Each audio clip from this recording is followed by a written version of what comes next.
Bonjour à tous, Switch 2, nouvelle Xbox et puis nouveaux jeux vidéo. Vous l'avez compris aujourd'hui à la une de Smartech, c'est le grand rendez-vous Game Business. On va aussi dans cette édition s'intéresser à la gouvernance de la donnée avec quelques bons conseils qui seront prodigués par un expert. Mais d'abord, je propose qu'on regarde ce qui se passe du côté des IA génératives utiles à l'intérêt général. C'est tout de suite 3 questions dans Smartech.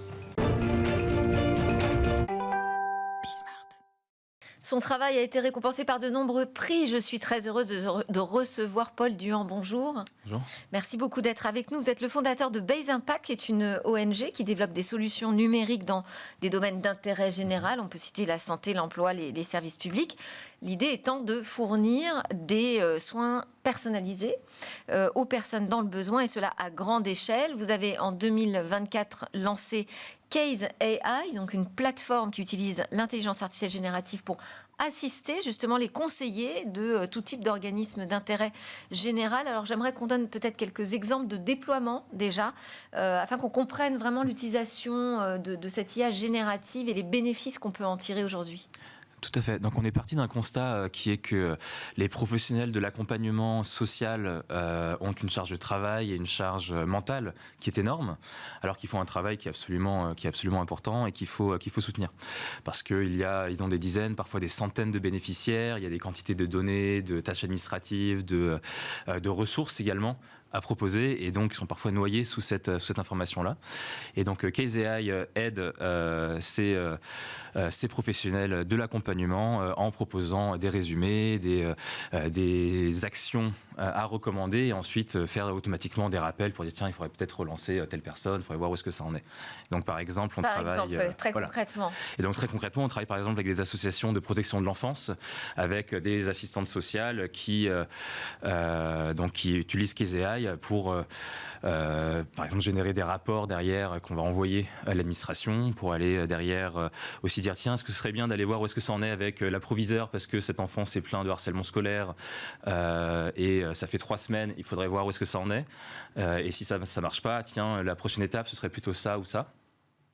Et d'ailleurs, là, il y a un tel événement sur lequel il faudrait peut-être inviter les parents. Donc ça, c'est un exemple qu'on fait sur ces associations-là. On travaille aussi pas mal dans l'accompagnement à la recherche d'emploi avec, par exemple, France Travail. On fait des pilotes avec des jeunes en contrat d'engagement jeunes, où l'idée, c'est que l'IA générative permet d'aller leur proposer des plans de recherche d'emploi, en disant tiens, cette semaine il y a tel atelier qui sera intéressant pour toi, ça n'a pas marché, peut-être que ça devient leur conseiller personnel finalement. Exactement, c'est une sorte en tout cas d'assistance, que on ne se substitue pas aux conseillers en l'occurrence, mais on aide vraiment ces conseillers-là à être plus efficaces, à gagner du temps, qui peuvent derrière rebasculer sur de l'accompagnement humain. D'accord. Alors, ça pose quand même la question des choix technologiques, parce que déjà, il y a une question de confiance. Quelle confiance on donne à ces IA génératives dans les tâches qu'on leur confie, et les choix technologiques, c'est d'autant plus important dans le nouveau contexte géopolitique. Quand on parle d'intérêt général, d'organismes comme e-enfance ou France Travail que vous avez cités, ou encore les hôpitaux, vous travaillez aussi dans le secteur de la santé, se pose la question de la souveraineté, de la maîtrise, de l'indépendance technologique. Comment vous faites vos choix ? Alors, sur l'IA générative, en termes de sécurisation de l'information qui est proposée, la force de Case AI, c'est que c'est extrêmement configurable et facilement paramétrable en fonction de votre méthodologie à vous, de vos ressources, de vos catalogues. Donc, on n'est pas sur du ChatGPT qui va potentiellement halluciner des solutions qui n'existent pas. On est vraiment sur quelque chose qui se base sur votre méthodologie à vous. Si vous êtes e-enfance, on va essayer au maximum de faire en sorte que Case AI se comporte comme un assistant social qui a 20 ans de boutique. C'est-à-dire que ces données d'apprentissage vont être celles qu'on lui a confiées dans le cadre de sa mission. Exactement. Et donc ça, on travaille ensemble avec les associations, les services publics qui utilisent Case AI pour aller paramétrer l'IA au départ. D'accord. Et sur les choix technologiques que vous faites alors ? Sur les choix technologiques qu'on fait, donc nous on ne développe pas de modèle de fondation, donc Case AI, c'est toute l'infrastructure qu'il y a autour pour la configurer par rapport à son cas d'usage.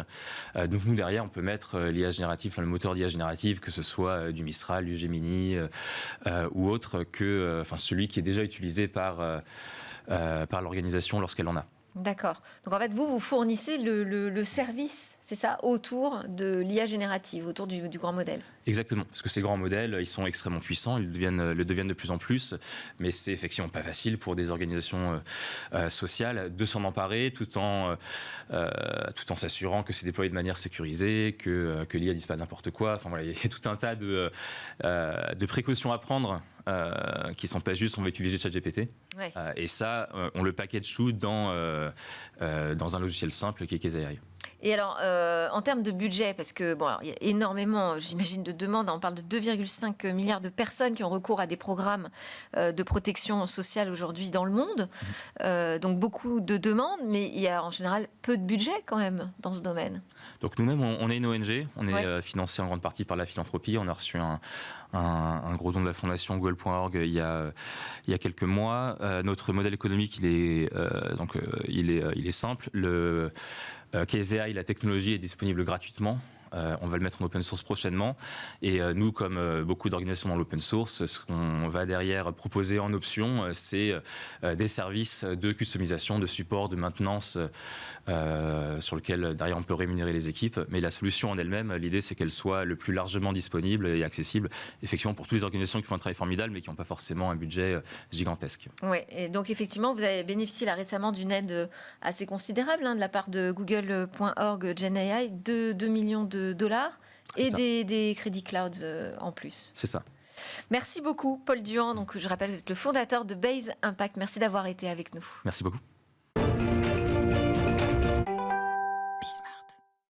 Et on va souhaiter tout de suite la bienvenue à Guillaume Monteux. Bonjour. Bonjour Delphine. Président de Gazmi, société spécialisée dans l'in-game advertising, je le rappelle. Et je rappelle aussi que vous analysez pour nous tout ce qui se passe dans l'industrie du jeu vidéo sous l'angle business. Et aujourd'hui, on va commencer par Nintendo. Absolument. Commençons par Nintendo. Et quand on parle de Nintendo, évidemment, on parle de la Switch 2. On sait que la Switch 2 est attendue au moins par les 160 millions de possesseurs de Switch 1. Incroyable, hein, le chiffre. C'est quand même la console quasiment la plus vendue du monde avec la PS2. Et aujourd'hui, Nintendo n'a pas officiellement annoncé sa date de sortie de la Switch 2. D'ailleurs, vous vous souvenez de la date que j'avais prévue, moi ? Vous aviez parlé d'un consensus en octobre, mais vous pensiez que ce serait un petit peu plus tôt. Absolument. Moi, je pensais plutôt à mai-juin, et je vais vous expliquer pourquoi. D'abord, je pense que ça va être avant l'été, parce que Nintendo est prêt. La dernière Switch, elle est sortie en 2017, ça fait 8 ans, donc ils ont eu le temps de se préparer. Et deuxièmement, à la fin de l'année, il y a la sortie du jeu GTA 6 par Rockstar, et c'est sûr et certain que tous les médias, jeux vidéo d'ailleurs ou pas, ne vont parler que de GTA 6. Donc je pense que les stratèges en marketing de chez Nintendo ne vont pas sortir leurs produits phares en même temps que GTA 6. Oui, parce que là aussi, il y a l'enjeu d'occuper l'espace médiatique pour parler de la nouvelle console. Exactement. Donc pas de GTA 6 en même temps que la Switch 2, pas de Switch 2 en même temps que la GTA 6, sauf si... Sauf si quoi ? Sauf si GTA 6 sort sur Switch 2. Ah oui. Mais à mon avis, c'est peu probable. Non, mais la Switch 2 a les capacités techniques de faire tourner GTA 6, ce qui n'était pas le cas de la Switch 1. Donc peut-être qu'on pourra imaginer un jour GTA 6 tourner sur la Switch 2, mais pas d'ici la fin de l'année. D'accord. Bah alors donc vous rejoignez plutôt le consensus sur octobre Non, moi je reste sur ma prédiction pré-estivale, mais je suis content de savoir que je pourrai jouer un jour peut-être à GTA 6 sur la Switch 2. Okay. Et comme je disais, je pense que Nintendo aujourd'hui est prêt. Ça veut dire quoi, prêt ? Prêt, ça veut dire qu'ils ont déjà commencé la production de la Switch 2 avec une stratégie de distribution qui n'est pas du tout la stratégie de distribution qu'a eu Sony ou Microsoft pour le lancement des PS5 et des Xbox, puisqu'ils ont d'ores et déjà annoncé qu'ils ne créeront pas de déséquilibre entre l'offre et la demande. Et donc pour la PS5 ? La PS5, on l'a vécu, c'était l'horreur. Quand on voulait acheter une PS5, il n'y en avait aucune disponible dans aucun magasin. Donc pour en acheter une, soit il fallait participer à une loterie, soit on allait sur le Bon Coin pour en acheter une à plus de 1 000 €, soit il fallait demander au Père Noël, mais même je suis sûr que le Père Noël, il avait les mêmes problèmes que nous. Non, Nintendo, ils ont dit officiellement qu'ils allaient produire plus de 6 millions d'unités de Switch 2 qui seront disponibles Day One en magasin, donc il n'y aura aucune pénurie, ce qui sera une bonne nouvelle pour Nintendo, qui est un peu en retrait là au niveau de son chiffre d'affaires en 2025. Et à double titre, parce que, ils vont vendre énormément de consoles, mais aussi ils vont vendre des jeux, c'est ce qu'ils ont annoncé, puisqu'il va y avoir un remake de Mario Kart, de Zelda, etc. Et aujourd'hui, le catalogue Nintendo est quand même un peu vide, donc ça leur fera, je pense, du bien. Alors, vous nous avez dit que le prix moyen d'un jeu Switch, ce serait 50 €, alors que GTA 6, c'était plutôt autour de 100 €. Oui, alors normalement, le prix des jeux sur Switch 2 va rester à peu près le même, c'est-à-dire effectivement autour de 50 €.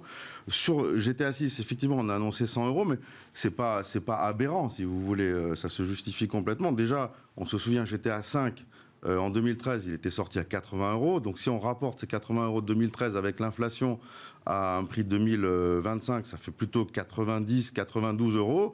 Donc on est proche des 100 €. Et puis dans GTA 5 et GTA 6, il y a une profondeur de jeu incroyable. Il y a un espace de jeu en monde ouvert qui est rigoureusement, qui est dément. D'ailleurs, je me suis amusé à regarder si c'était le plus gros espace de jeu qui avait existé GTA 5 dans tous les jeux. Alors et j'ai trouvé en 96 un jeu qui s'appelle The Elder Scrolls Daggerfall, fait par l'excellent studio Bethesda. Eh bien, imaginez-vous qu'en 1996, ils ont créé un monde ouvert qui est 2000 fois plus grand que GTA 5. Ah oui, c'est vertigineux. Oui. 2000 fois plus grand. C'est-à-dire que pour aller d'un bout à l'autre de la carte, il fallait rester 3 jours, non mais c'est véridique, Sans dormir. devant son écran sans dormir. Bon. Et comment est-ce qu'ils avaient fait ça en 1996 ? En fait, par des algorithmes procéduraux qui généraient automatiquement à partir d'une bibliothèque d'objets. Une bibliothèque d'objets, c'est quoi ? C'est un arbre, c'est une maison, c'est une route, c'est tout un tas d'objets. Et donc, suivant des procédures, des règles, en fait, la machine générait automatiquement des maps, ce qui crée des maps immenses. D'ailleurs, c'est ce que Bethesda a fait sur le jeu Starfield, pour créer les fameux 1000 planètes qui étaient toutes visitables, si vous voulez, par le joueur. Et en fait, c'est pas mal, parce que ça crée des zones de jeu immenses et pas énormément d'artistes, entre guillemets, pour les populer. Et c'est pareil, les mêmes techniques sur GTA 5, GTA 6 ? Alors GTA 5, GTA 6, pas du tout. Non. Chaque arbre est dessiné à la main, chaque coin de rue, chaque fenêtre est dessinée à la main. Il y a des centaines et des centaines de créatifs qui viennent apporter leurs pattes au service de la narration des jeux GTA 5 et GTA 6. Non, là, on n'est pas du tout dans le même procédé de construction. Alors, jouer à des très beaux jeux sur des consoles portables, c'est évidemment attendu par les joueurs. Oui. La Switch 2 fait cette promesse. Est-ce qu'il y a des concurrents ? Oui, alors il y a un segment effectivement de joueurs qu'on appelle les hardcore gamers qui veulent jouer à des jeux très puissants en situation de mobilité. Voilà. Alors les téléphones portables, on n'est pas encore là, c'est assez capacité de traitement de calcul. Quand on veut jouer notamment à Call of Duty, justement à GTA, à Skyrim, tous ces jeux qui demandent beaucoup de choses. Et puis on n'a pas envie d'être attaché à sa console de salon ni à son écran 55 pouces de son salon. Donc voilà, il y a des consoles effectivement dans l'esprit Switch 2 qui existent, et notamment la Steam Deck, mais toutes ces consoles-là, donc très puissantes, des PC portables quelque part, ont deux défauts. Un, ils ont une autonomie qui est ridicule. On peut jouer 2h30, 3h grand maximum. Et deux, ils ont des énormes ventilos qui font énormément de bruit et qui rendent... C'est gênant, voilà, et qui rendent ces consoles, en fait, pas très jolies. Et ce qui est intéressant de savoir et de noter, c'est que sur ce segment, la semaine dernière, Microsoft a annoncé qu'ils allaient lancer un PC portable de jeu. Donc c'est une surprise énorme, d'autant qu'ils ont aussi annoncé en même temps qu'ils avaient perdu à demi-mot la guerre des consoles de nouvelle génération, qu'ils allaient se recentrer sur leur service Game Pass, qu'ils allaient se recentrer sur les jeux vidéo, notamment ce qu'ils ont fait en rachetant le studio Activision Blizzard récemment. Donc voilà, mais non, ils vont lancer une nouvelle console de jeux portable PC. Et pourquoi vous pensez que Microsoft fait ça ? Alors, Microsoft a toujours ses raisons. Moi, j'en imagine au moins deux. La première, c'est que Microsoft, c'est quand même Windows. C'est leur corps de métier. Et on peut très bien imaginer que tous les jeux qui sont disponibles sur les PC, donc sur Windows, vont être immédiatement disponibles sur cette nouvelle console de jeu PC portable. Donc ça, c'est quand même pas mal. Et peut-être qu'ils ont aussi l'espoir de régler les problèmes de consommation d'énergie qu'on a vu apparaître effectivement sur le Steam Deck, et donc peut-être proposer des PC portables de jeu qui ont une plus grande autonomie que ceux qu'on connaît aujourd'hui. Alors, c'est pas ce qu'ils ont fait pour la Xbox. Non, c'est pas du tout ce qu'ils ont fait sur la Xbox. Ils n'ont pas du tout introduit le Windows. Ils n'ont pas du tout introduit la compatibilité au niveau développement entre le monde PC et le monde console. Et c'est peut-être une des raisons pour lesquelles ils ont aussi perdu la guerre contre Sony. La deuxième des raisons pour laquelle, qui pourrait motiver, si vous voulez, Microsoft à aller sur ce segment de marché des consoles de PC portables, c'est que Microsoft, c'est le roi de Windows, mais c'est aussi le roi du cloud. Oui. Qui dit cloud gaming. Qui dit cloud gaming dit terminal. Qui dit terminal dit peut-être console de PC nomade.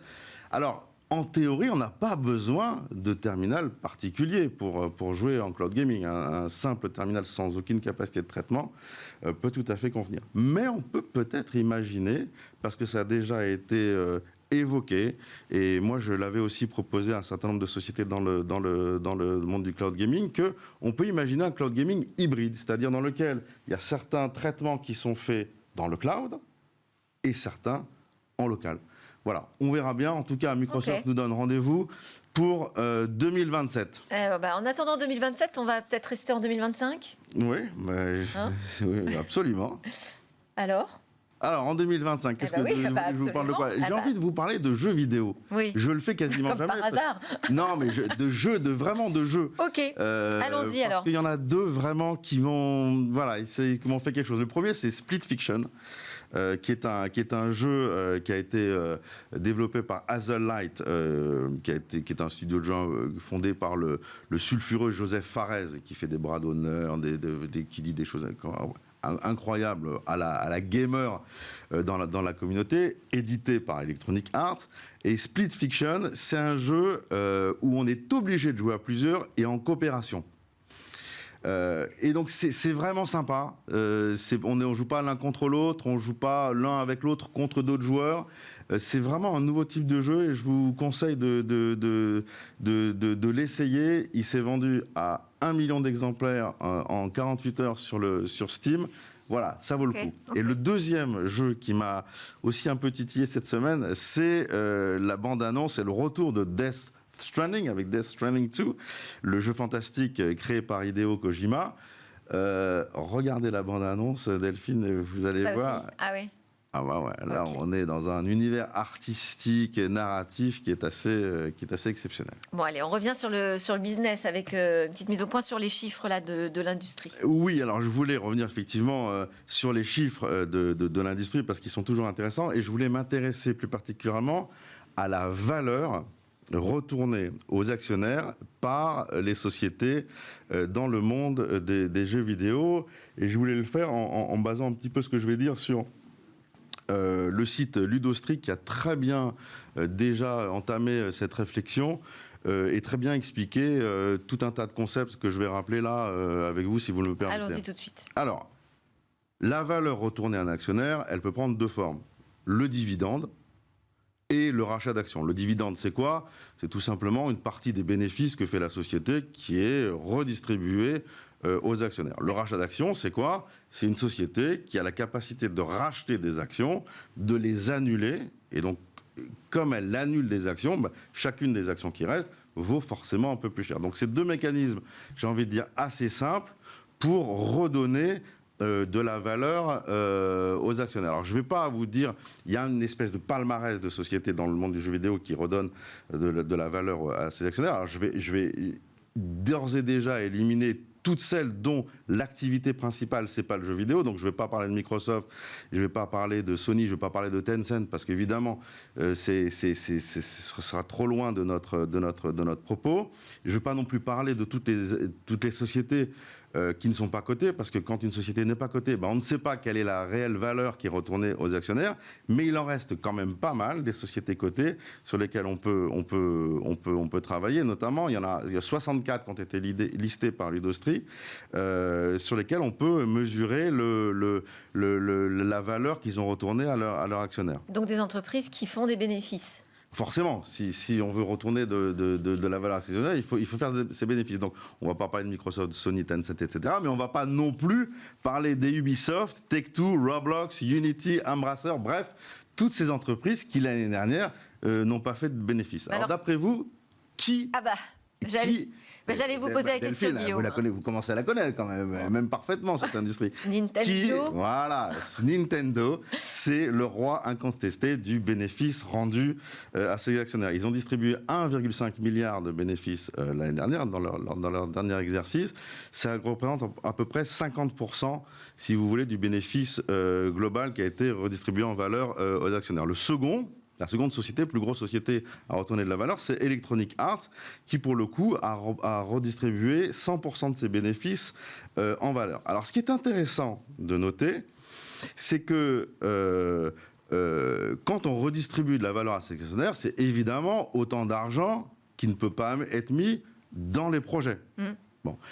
Et encore une fois, on a deux manières de redistribuer de la valeur, des dividendes ou des rachats d'actions qu'on annule. Mais justement, pourquoi est-ce qu'on ferait le choix de plutôt racheter des actions ? Alors ça, la raison, verser des dividendes. Elle est très simple, puisque quand vous redistribuez des dividendes, vous êtes taxé. Donc, pour éviter les taxes, ça peut être une motivation de racheter des actions. Et c'est très intéressant de voir qu'en Asie, la valeur redistribuée aux actionnaires est plutôt sous la forme de dividendes. Pourquoi ? Parce que les actionnaires asiatiques sont plutôt loyaux à leur société. Ils restent longtemps. Donc, en fait, ils achètent des actions et puis tous les ans, bam, ils veulent toucher un petit peu de sous. Alors que dans les pays plutôt Western Europe ou aux États-Unis, là, la manière de rémunérer ces actionnaires, c'est plutôt en rachetant des actions. Le capitalisme versus voilà. Donc on est vraiment dans cette logique-là et c'est assez intéressant de voir ça. Ok. Vous êtes dans la publicité des jeux vidéo, c'est pareil, vous avez pris cette option. Est-ce que moi je reverse des bénéfices ? Oui. Alors, des dividendes. Je vous remercie de me poser la question, même si je ne vois pas forcément l'intérêt. Non, mais je ne sais pas, c'est un mouvement global. Oui, alors je suis dans l'industrie. Alors, je vais répondre à votre question. Donc, déjà, Gatsby, c'est une société qui est rentable. Donc, potentiellement, je pourrais redistribuer des dividendes. Je ne le fais pas parce qu'on est en pleine croissance et que je réutilise tout le trésor de guerre qu'on a acquis sur l'année N-1 dans des projets à l'année N. Voilà, on est en train de créer une nouvelle chose. Donc, effectivement, je ne redistribue pas les dividendes. Mais dans les 64 sociétés qui sont potentiellement cotées en bourse et éligibles à cette analyse, 41 d'entre elles ont versé des dividendes. C'est énorme. Et les dividendes, dans le secteur du jeu vidéo, c'est 7,5 milliards de dollars. C'est là aussi énorme. Et ce qui est intéressant de voir, c'est que les dividendes reversés pour le dernier exercice sont inférieurs d'environ 10% aux dividendes versés à l'exercice d'avant. C'est pour ça aussi qu'on dit que l'industrie du jeu vidéo va moins bien. Mais elle va pas moins bien parce qu'il n'y a plus d'argent. Elle va moins bien parce que les dividendes sont moins... Il y a moins de dividendes, si vous voulez, moins de valeur versée aux actionnaires. J'ajouterai enfin une chose, si vous me le permettez, c'est que une dernière petite, rapide. La somme des dividendes payés par toutes ces sociétés est très largement supérieure à la somme des salaires cumulés par toutes les personnes licenciées dans le secteur. Ce qui est quelque part une preuve que l'industrie ne va pas si mal, puisque la somme, si vous voulez, est positive, mais c'est aussi une preuve qu'elle ne va pas si bien que ça. Merci beaucoup Guillaume Monteux. Je rappelle que vous chroniquez pour nous ce business dans le jeu vidéo et que vous êtes surtout le président de Gatsby. Merci beaucoup. À suivre, c'est notre grand rendez-vous sur le droit de la donnée.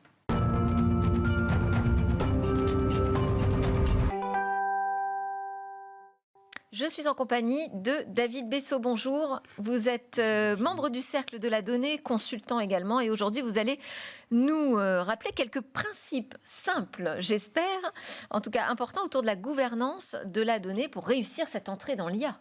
Et tout à fait. Et en fait, l'IA est-il l'arbre qui cache la forêt data ? En fait, c'est un peu la question qu'on se pose. Parce que de notre point de vue, de notre fenêtre au cercle, il y a un décalage important entre le désir qu'ont les gens d'aller sur l'IA et la réalité de leur informatique aujourd'hui. Et l'IA, c'est de l'informatique. Et de l'informatique, c'est un peu toujours le même principe. C'est des données qui sont traitées par des algorithmes et qui sont restituées à des utilisateurs. Alors l'IA est beaucoup plus puissante, mais le principe reste le même. Et vous avez deux sortes d'IA. vous avez des IA simples qui utilisent des données accessibles à tous, des données grand public, de Wikipédia, les photos que vous publiez sur les réseaux sociaux.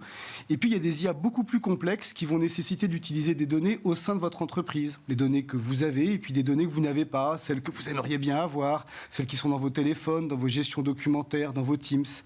Et le problème, c'est que lorsque vous voulez créer ces services complexes, il faut mieux maîtriser son patrimoine de données. Et souvent, les entreprises ont du mal à comprendre quelle est la qualité de leurs données.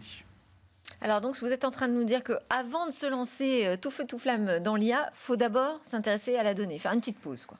Un peu, on peut faire une petite pause. En fait, on pourrait même dire que dans certains cas, se préparer à l'IA est presque plus intéressant pour une entreprise que faire de l'IA elle-même. Se lancer. Voilà, Ah oui. parce qu'en fait, ce qui nous préoccupe, c'est que les gens disent on a un problème de données. C'est vrai que tout le monde a des problèmes de données, des problèmes de conformité, des problèmes de partage, des problèmes de volume. La donnée dans les entreprises, c'est un petit peu comme une fédération, un État fédéral, mais qui aurait des règles et des principes différents, mais qui aurait les mêmes habitants. Tout le monde utilise la même donnée avec ses propres règles et ses propres principes. Et la situation est un peu complexe à gérer. Et ce qui nous préoccupe, c'est que mettre l'IA sur un problème de données complexe ne va pas le résoudre, va l'amplifier. Alors, est-ce qu'il y a une méthode quand même ? Oui, il y a une méthode, évidemment. Elle est simple, elle est gratuite. C'est la méthode de la gouvernance de vos données, tout simplement. Et alors, qu'est-ce qu'on met derrière ce terme de gouvernance ? Alors, c'est un peu gênant parce que gouvernance, c'est un peu comme stratégie, c'est un peu comme gestion, ou comme c'est des mots qu'on voit souvent, des mots un peu valises. Et c'est dommage parce que dans le numérique, ça a du sens. Prenons un exemple. La stratégie, elle offre une direction. La gestion, elle gère le quotidien. La gouvernance, c'est entre les deux. C'est l'équilibre des forces. C'est la façon dont on fait la part des choses entre la vision et le quotidien. Et c'est un peu comme un gouvernement. Un pays qui aurait un gouvernement où chaque ministre a des fonctions bien particulières. On pense que les entreprises doivent se doter d'un gouvernement de la donnée. Et au Cercle, on travaille depuis longtemps sur la question des professions réglementées qui, justement, vont structurer la question de la donnée dans les entreprises. Et alors, qui seront ou qui sont les ministres, j'ai envie de dire, de cette gouvernance ? Alors, chaque président va faire son gouvernement, évidemment. Chacun décidera. Les besoins ne sont pas les mêmes dans un groupe international ou dans une collectivité locale. Vous avez en moyenne 8 ministres qui peuplent ce gouvernement et chacun doit trouver une solution ou doivent trouver des solutions ensemble aux problèmes de données. Par exemple, il y a le ministre de l'organisation. Quand on parle de données, l'organisation, c'est un sujet. Comment l'entreprise souhaite organiser les rôles sur la donnée ? Quelle est la place de la direction informatique dans ce nouveau paradigme ?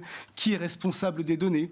Vous avez le ministre de la conformité. La conformité, c'est un grand ministère régalien avec des questions de droits internationaux, de droits locaux, de gestion de patrimoine de données. Le problème, c'est que chacun travaille pour sa propre finalité, pour sa priorité à lui. Et ça, on pense que c'est un peu dommage. Et ce qui serait vertueux, c'est d'avoir une approche plus systémique de la gestion de la donnée. Et c'est ce qu'on revendique au Cercle, notamment dans notre dernier livre blanc sur l'empreinte de la donnée sur le vivant, avoir une approche plus vertueuse au sein des entreprises. Mais ça veut dire avoir un Premier ministre ? Enfin, je veux dire très concrètement. Alors, très concrètement, on peut avoir un Premier ministre, effectivement. On peut avoir des ministres qui ont plus d'importance que d'autres. Mais c'est toujours la stratégie de l'entreprise qui va décider si oui ou non quel est l'équilibre et quels sont les types de risques qu'on est prêt à prendre. En fait, le problème, c'est que c'est beaucoup plus amusant d'investir dans l'IA que de réfléchir sur la qualité de ces données et qu'on pense aujourd'hui au Cercle que l'enjeu, c'est justement de bien préparer ces données pour réussir son entrée dans l'IA. Et donc oui, on pense sincèrement que l'IA est bien l'arbre qui cache la forêt data. D'accord, donc revenir d'abord aux fondamentaux.